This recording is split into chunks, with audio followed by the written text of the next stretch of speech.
Yes, ready. 90 watts per minute start.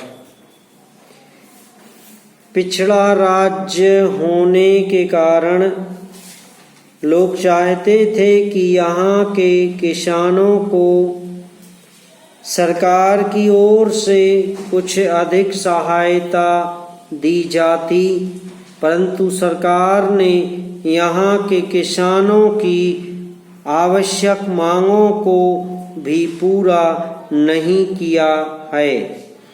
खाद, बीज आदि का वितरण भी समय पर नहीं किया और कृषि के लिए ऋण की व्यवस्था नहीं की। सब जानते हैं कि हमारा देश एक कृषि प्रधान देश है और इसके विकास के लिए हमें सबसे पहले कृषि पर ध्यान देना चाहिए।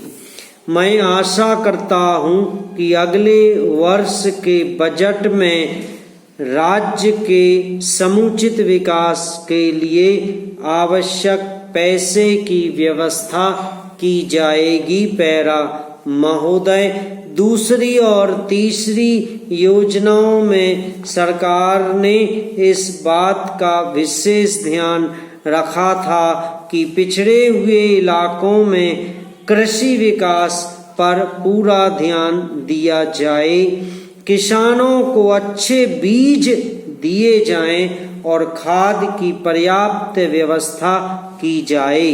कृषि के विकास के लिए ऐसे साधनों का उपयोग किया जाए जिससे उत्पादन बढ़ाया जा सके।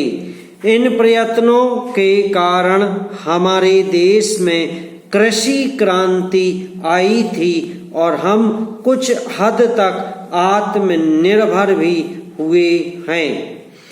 चौथी पंचवर्षीय योजना में लोगों की आशा के अनुसार योजनाएं नहीं बनी, जिस कारण हमारी आर्थिक स्थिति के विकास में वह गति नहीं आई जिसकी लोग अपेक्षा करते थे। जहाँ पर कृषि के विकास के लिए पर्याप्त सुविधाएं नहीं दी जा सकी, वहाँ पर विकास की गति धीमी हो गई। मुझे प्रसन्नता है कि अब सरकार इसकी ओर विशेष ध्यान दे रही है।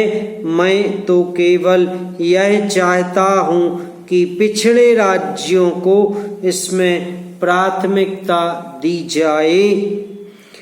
विकसित राज्यों की अपेक्षा पिछड़े राज्यों को अधिक सहायता देने के लिए बजट में प्रावधान किए जाएं ताकि राष्ट्र के समग्र विकास में सफलता प्राप्त हो सके।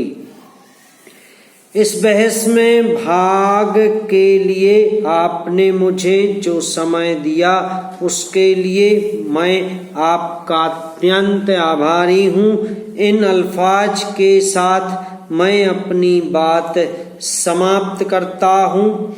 माननीय उपसभापति महोदय, इस बजट पर पिछले कई दिनों से चर्चा चल रही है, जिसमें इस माननीय सदन के कई सदस्यों ने अपने अपने विचार रखे हैं, किंतु इन सदस्यों में से किसी ने भी महंगाई के विषय में विस्तार से कुछ नहीं कहा है। सभापति महोदय, मैं इस महंगाई के विषय में ही इस सदन में अपने विचार आपके सामने रखना चाहता हूँ। यह विषय बहुत गंभीर है और आम जनता से जुड़ा हुआ है। मैंने और आम जनता ने यह महसूस किया है कि सभी चीज़ों की कीमतों में काफ़ी वृद्धि हुई है। समाप्त।